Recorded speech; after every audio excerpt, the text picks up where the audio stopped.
اعوذ باللہ من الشیطان الرجیم بسم اللہ الرحمن الرحیم الحمدللہ رب العالمین والصلاة والسلام علی رسولہ الکریم اما بعد فقال اللہ تعالی فی القرآن المجید والفرقان الحمید اذ قال ربہ اسلم قال اسلمت لرب العالمین صدق اللہ العظیم۔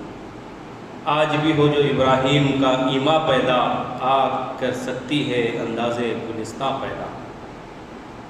عزیزان گرامی، مہمان، مقررین اور حاضرین، آج سے 5000 سال پہلے عراق کی ایک بستی کے اندر ایک شخص جس کا نام آزر تھا، اس کے مکان پہ حضرت ابراہیم علیہ السلام پیدا ہوا۔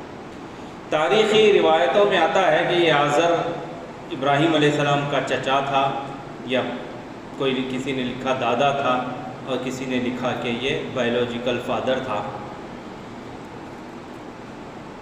وہ قوم جس کی طرف ابراہیم علیہ السلام کو مبعوث کیا گیا تھا، اس وقت کی ترقی یافتہ، متمول، مرفع حال قوم تھی۔ مال و دولت اور ترقی کے اندر آپ سے آپ مثال قوم تھی۔ اس قوم کے اندر بڑے بڑے بت بنائے جاتے اور ان کی پوجا ہوتی۔ تو وہاں کے بادشاہ نمرود نے آزر کو شاہی پجاری مقرر کیا، یا اگر الفاظ دیگر وہ مذہبی امور کا وزیر بنایا، جو شاہی محل میں بہت رسوخ رکھتا تھا اور نمرود کے بہت قریب تھا۔ حضرت ابراہیم علیہ السلام نے جب آنکھ کھولی اور شعوری عمر کو پہنچے تو انہوں نے دیکھا کہ یہ لوگ اپنے ہاتھ سے ہی بت بناتے ہیں اور اس کی پوجا کرتے ہیں۔ چنانچہ وہ لڑکپن میں ایک مرتبہ بت خانے میں گئے جہاں بت بنے ہوئے تھے، وہاں ان سے بات کی کہ یہ تمہارے ہاتھ میں کھانے کی چیز ہے، کھاتے کیوں نہیں ہو؟ تمہارے اوپر مکھی بیٹھی ہے، اڑاتے کیوں نہیں ہو؟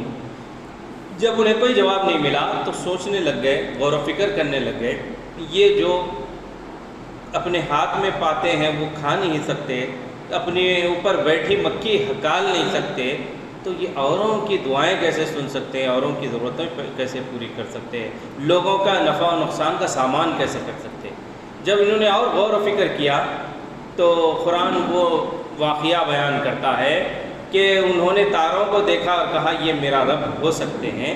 پھر دیکھا کہ تارے سے زیادہ چمکدار چاند نکل گیا تو کہا یہ ہو سکتا ہے میرا رب ہو، اور اس کے بعد چاند تارے ڈوب گئے اور سورج اگنے لگا تو کہا ھذا اکبر، یہ بڑا ہے، یہ میرا خدا ہو سکتا ہے۔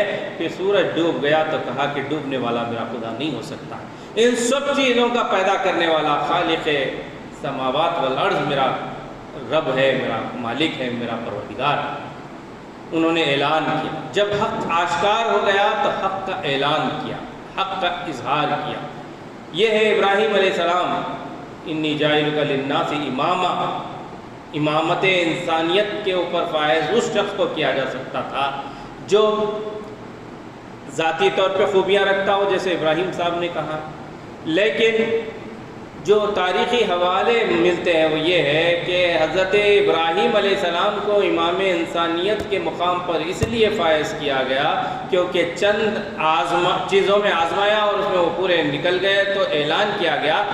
اس کے ساتھ ساتھ ایک وجہ یہ تھی اور اللہ تعالیٰ نے نعمت دی تھی، وہ یہ ہے کہ اب ابراہیم کے بعد سرزمین پر جو بھی نبی بھیجا جائے گا تمہاری نسل سے ہوگا۔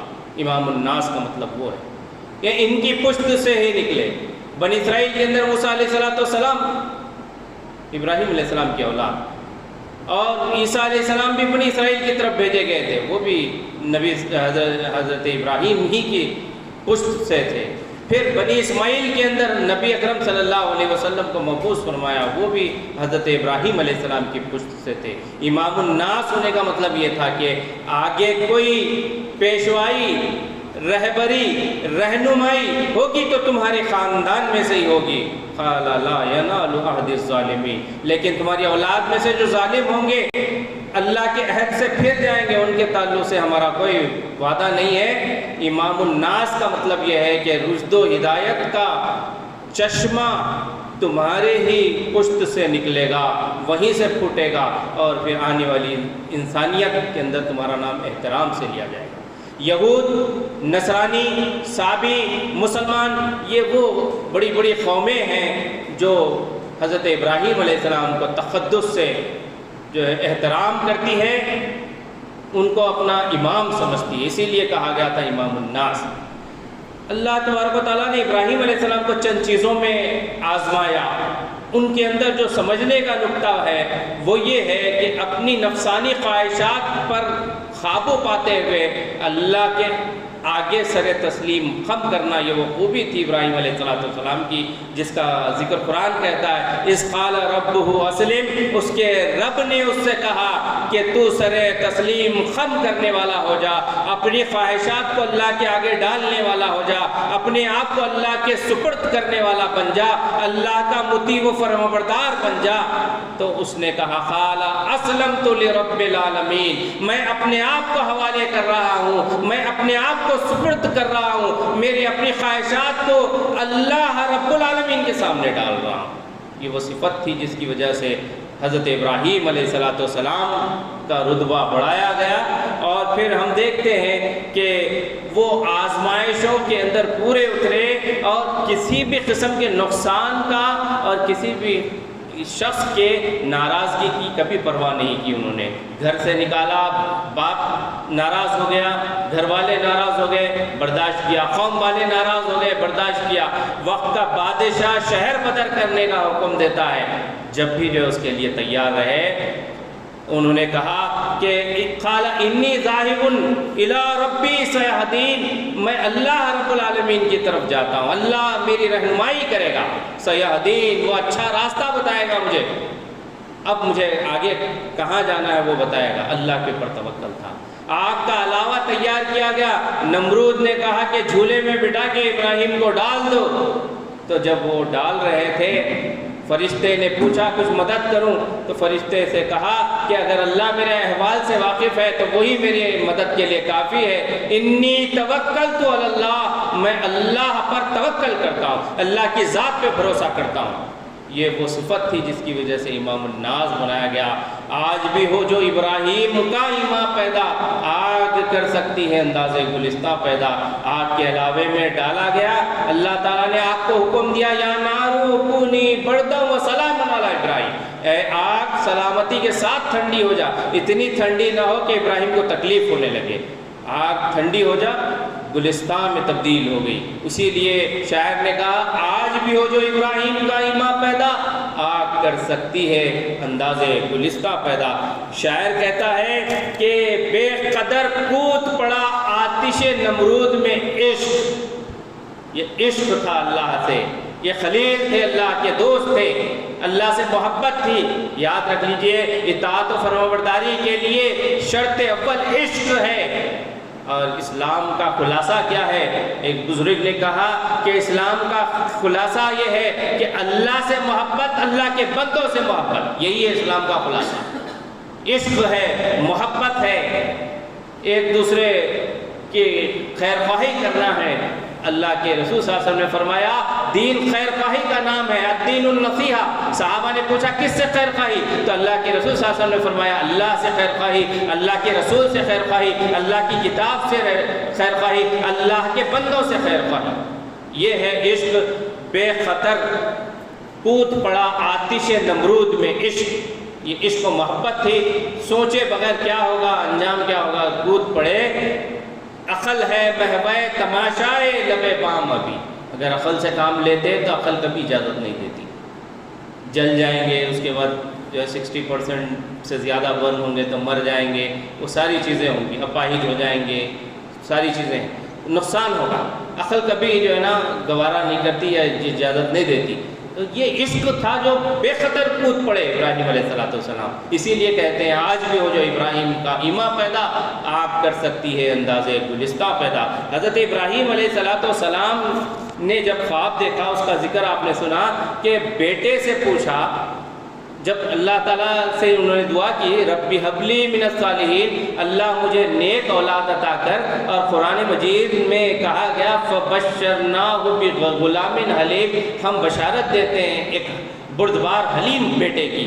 تو اللہ تعالیٰ اب ابراہیم علیہ السلام نے اللہ کے حکم کے ملنے کے بعد اب بیٹے کا امتحان لیا، بیٹے سے پوچھا ماذا ترا، تیری کیا رائے ہے اس زمن میں؟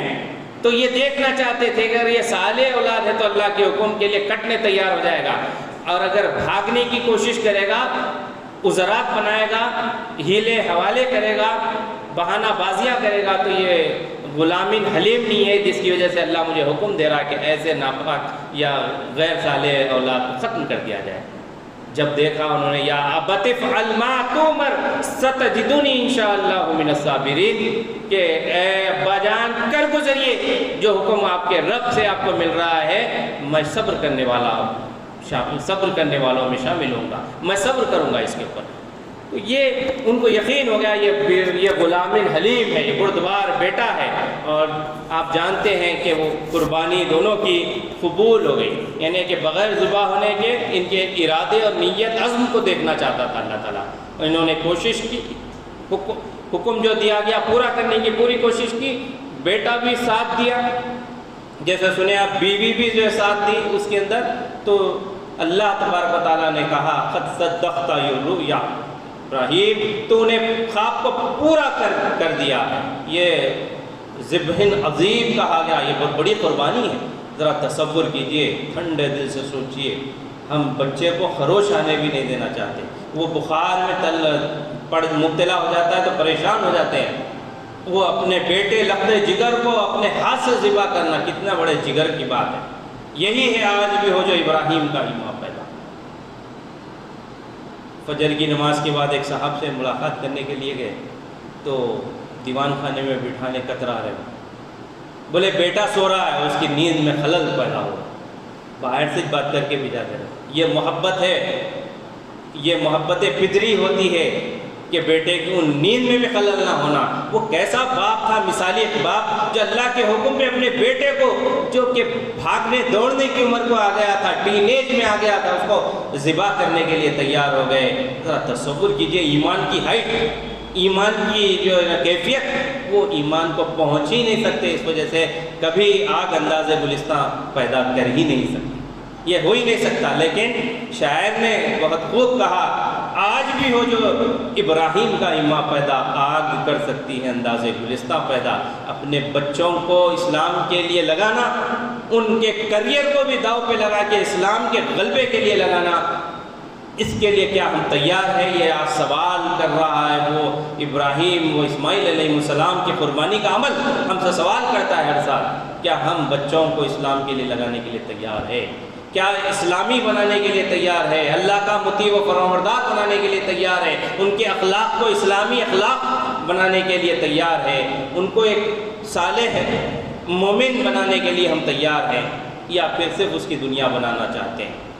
ہم کسی سے بات کر لیجئے، بولیں گے ایس ایس سی پڑھاؤں گا، اس کے بعد انٹر کراؤں گا، فلاں جو ہے IIT لکھاؤں گا، فلاں جو ہے نا کراؤں گا، اس کے بعد پھر MS کے لیے US بھیجوں گا، پھر اس کے بعد وہ وہاں پر رہے گا، PR ملے گا، گرین کارڈ ملے گا، وہیں کی لڑکی سے شادی کرے گا، پھر اس کے جو ہے اولاد وہیں رہیں گی، وہی سیٹل ہو جائے گا۔ یہ ہو جائے گا تو میں دنیا میں سکون کی سانس لے کے چلے جاؤں گا دنیا سے، کیونکہ بیٹا سیٹ ہو گیا۔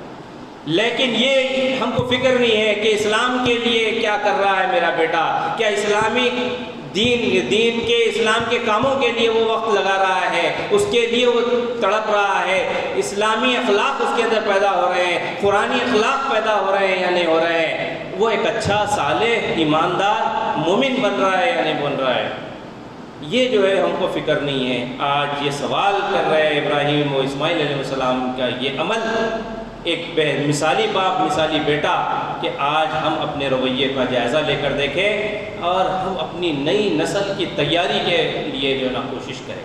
حضرت ابراہیم علیہ السلام نے جو مکالمہ کیا نمرود سے، وہ بھی بہت امپورٹنٹ بات ہے۔ انٹلیکچوئل پلین پہ جب باطل سے مقابلہ ہو تو اس کی ایکسپرٹیز حاصل کرنا یہ جو وقت کی ضرورت ہے۔ آج انٹلیکچوئل پلین پہ اسلام پر حملے ہو رہے ہیں لیکن اس کا جواب ہم نہیں دے پاتے ہیں، کیونکہ ہمارے اندر قابل آرٹیکلز لکھنے والے جرنلسٹ نہیں ہیں، میڈیا اسپوک پرسنز نہیں ہیں۔ ہمارے پاس میڈیا میں جا کے بیٹھتے ہیں یہ ڈھونگی مولانا ہے جو اسلام کی غلط تصویر پیش کر رہے ہیں، بی جے پی کے اعلی کار بن کے وہاں بیٹھتے ہیں اور اسلام کے خلاف نمائندگی کر کے آ رہے ہیں۔ آج وقت کی ضرورت ہے کہ وہ کرے۔ نمرود نے پوچھا تمہارا رب کیسا ہے، تو انہوں نے کہا کہ میرا رب جلاتا ہے اور مارتا ہے۔ تو اس نے کہا ٹھہرو ہم بھی یہ کر سکتے ہیں، ایک جو پھانسی پہ لٹکنے والا تھا اس کو آزاد کر دیا اور جو آزاد ہونے والا تھا اس کو پھانسی پہ لٹکا دیا اور کہا کہ زندگی اور موت ہم بھی دے سکتے ہیں۔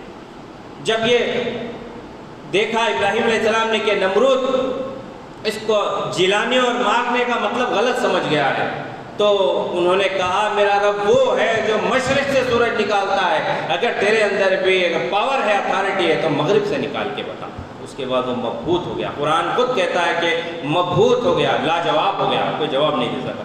انٹلیکچوئل پلین پہ غیر اسلامی نظریات کو مات دینے کے لیے وہ ایکسپرٹیز کی تیاری کرنا ابراہیم علیہ السلام کی سیرت سے ہمیں ملتا ہے۔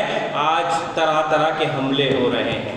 ابھی صبح میں ایک آرٹیکل پڑھ رہا تھا، 46 آرگنز ہے RSS کی فکر کو آگے بڑھانے کے لیے۔ ایک آرگنائزر جو مشہور ہے ان کا آفیشیل آرگن ہے، اسی طرح ہر زبان میں 46 آرگنز ہے اور 3 لاکھ شیشو مندر ہے ان کے، جس کے اندر چھوٹی نسل کے بچوں کے اندر اسلام اور مسلمانوں کے تعلق سے نفرت کا زہر گھولا جاتا ہے۔ بڑے ہو کے وہ مسلمانوں کے خلاف ہو جاتے ہیں، مسلمانوں کے دشمن بن جاتے ہیں۔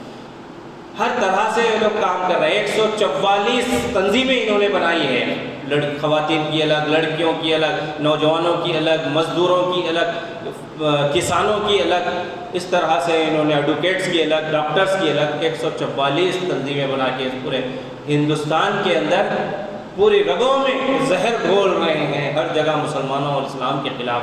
آج وقت کا تقاضا ہے ہر حالت میں ایمان کا ثابت قدم رہنا، جیسے ابراہیم علیہ السلام رہے۔ گھر سے نکال دیا گیا تیار، بستی سے نکال دیا گیا، شہر بدر کر دیا گیا، کہے ذاہب الی ربی سیہدین، میرا رب مجھے راستہ دکھائے گا، آگے کیا ہوگا۔ انی وجہت وجہی للذی فطر السماوات والارض، یہ ہے کہ میں اپنی توجہات کو اللہ کی طرف کرتا ہوں، جو فاطر سماوات والارض ہے، زمین اور آسمان کا بنانے والا ہے، وہ مجھے راستہ دکھائے گا، وہ میری مدد کرے گا، میں اس پر توکل رکھتا ہوں۔ آج حالات کا تقاضا ہے کہ ہم ثابت قدم رہے اور باطل سے نبرد آزما ہونے کے لیے فکری طور پر بھی تیاری ضروری ہے، عملی طور پر بھی تیاری ضروری ہے، اخلاقی اور روحانی ہماری کیفیت بدلنے کی ضرورت ہے۔ مسلم نوجوان اور غیر مسلم نوجوان میں فرق نہیں ہے، کیونکہ یہ بھی شراب پیتا ہے، وہ بھی شراب پیتا ہے، یہ بھی بد اخلاق ہے، وہ بھی بد اخلاق ہے، یہ بھی لوگوں پر ظلم کرتا ہے، وہ بھی لوگوں پر ظلم کرتا ہے۔ آج نوجوانوں کو، مسلمانوں کو مثالی بننا ہے۔ ابراہیم و اسماعیل علیہ السلام کی زندگیوں کی طرح مطہرہ اور پاکیزہ زندگیاں ہماری بنانا ہے۔ اللہ پر کامل یقین اور بھروسہ ہونا ہے، حالات جیسے بھی ہوں گے اللہ تعالیٰ مدد کرے گا۔ ایک تو کشتیوں کو آگ لگا دیا ہم نے بھروسے پہ تیرے بھروسے پہ کشتیوں کو آگ لگانے کا۔ آج وقت کی ضرورت ہے، اللہ تعالیٰ اس کے بعد مدد کرتا ہے۔ اٹھ باندھ کمر کیا کرتا ہے، پھر دیکھ خدا کیا کرتا ہے۔ یہ حالات کی مجبوری، کچھ نہیں کرنا ناکامی ہے، کام کرنا ہی کامیابی ہے۔ امت مسلمہ کے لیے آج پیغام ہے کہ اٹھ کھڑے ہوں اور جدوجہد کریں، دنیا کے اندر آگے بڑھیں، آخرت کے لیے تیاری کریں، دین کے غلبے کے لیے کوشش کریں، اپنے آپ کو انٹلیکچولی تیار کریں، مورلی اسپریچولی تیار کریں، ہمارے اندر نظم و تنظیم ہو، اتحاد اتفاق ہو، مختلف شعبات کے اندر کام کرنے کے لیے منصوبہ بند جو کوششیں ہوں، تب جا کے انشاءاللہ ہم ان حالات پہ اسلام پر ثابت قدم بھی رہ سکیں گے، آنے والے حالات میں اپنی نسلوں کو بھی اسلام پہ باقی رکھ سکیں گے۔ وآخر دعوانا الحمدللہ رب العالمین۔